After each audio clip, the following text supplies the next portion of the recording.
Hey, good afternoon. This is Dr. B here. Welcome to my first, what's called my first supplemental video for our branding class. So this is right. I'll post this video after our first week where you've had we've had 5 or 6 days to dig into the text and to go into the discussion board and just read what each other have written about what you think branding is.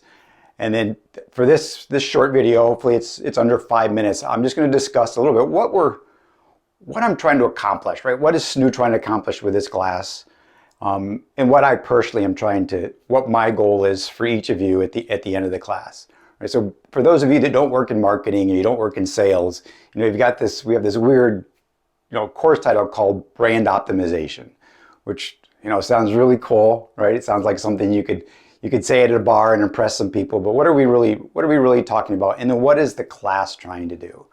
Right? So we've got, right? So there's really kind of two goals, right? So one of my goals in every class I teach is that when you were if post class or post MBA, if you're sitting in a meeting, just as a passive participant with a CFO or the CEO or president of the company, someone really high up in the org chart, that when you're listening to what they're saying, at a minimum you understand what's going on, but ideally you can participate and contribute.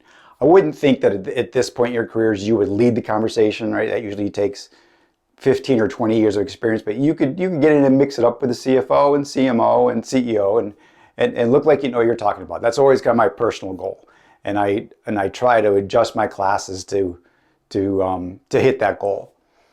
Right, and then one of the kind of stated purposes in our class is this here, is how to protect a brand. So we've got, in this scenario, we have a park that has a brand, right? That they kind of don't really tell us what the brand is, the brand promise is, but something's happened, and your role in this scenario is to protect the brand. So this class is really it's really two sides of the same coin.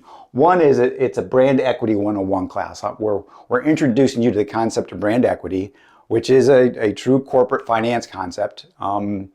If you've ever taken a finance course or if you're going to take one here at SNU, brand equity may or may not come up. It's a pretty specialized marketing line item in the balance sheet, and it sometimes it falls under shareholders equity. But it's definitely there. Whether it's there as a line item that you can see or if it's kind of buried inside some other equity line item, just know it is a thing. It's a true finance thing. And then the other part of this class is it's really a marketing operations class. All right, so it's not really what the course is called, right? It's called Optimizing Brands, when it could possibly be called Protecting Brands, brand equity and protecting brands. So let's talk about our scenario a bit.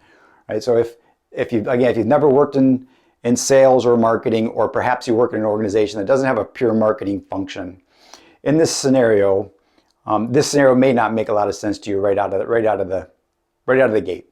So in this role, you are responsible for regional marketing for a theme park that's located in a particular city, and you're going to decide what city that is in a couple modules, and then there's other parks within the same company.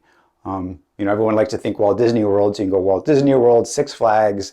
It doesn't really matter. You can make up your own park. It's not really part of the rubric.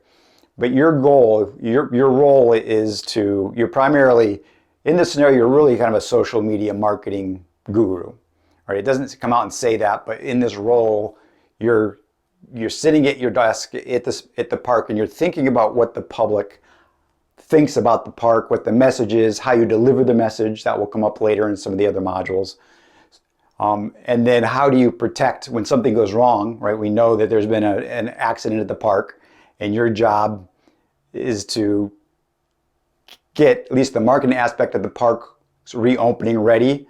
And then once the park reopens, in this scenario, you're kind of scanning the horizon, trying to get a sense of what the public is saying about the reopening. And then the question will be, in this scenario, how do you, as the regional marketing manager, reply to what's happening out there in the world, whether it's soccer moms or DJs in the morning talk show or someone on national news, just getting their selling space to advertisers by talking smack about your park, right? So you're really, it's a big part of the second part of this course is how are you going to protect your brand, right? You spend a lot of time building brand equity, but how are you going to protect that brand equity now that things have gone wrong?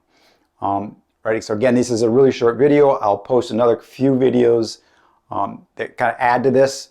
Right. My goal in these short videos is I know everyone's busy, and I don't want to post a 15 or 20-minute video that, between 10 deliverables at work and taking the kids to soccer and getting out and playing some golf or watching football or whatever your thing is. I don't want you to spend 20 minutes watching me drone on when I can do it in 10-minute segments or 5-minute segments preferably, and then you can go back to the next segment when you have time. So that is what will happen next. I'll do a next video here about what's happening in Module 2, and then the same pattern will probably repeat itself for 3, 4, 5, and 6 and onward, depending on how complex that module is. Do remember to reach out early to me if you have any questions. It's much easier to start on a problem on Monday or Tuesday rather than Friday night. Other than that, upwards and onwards, and we will chat another day.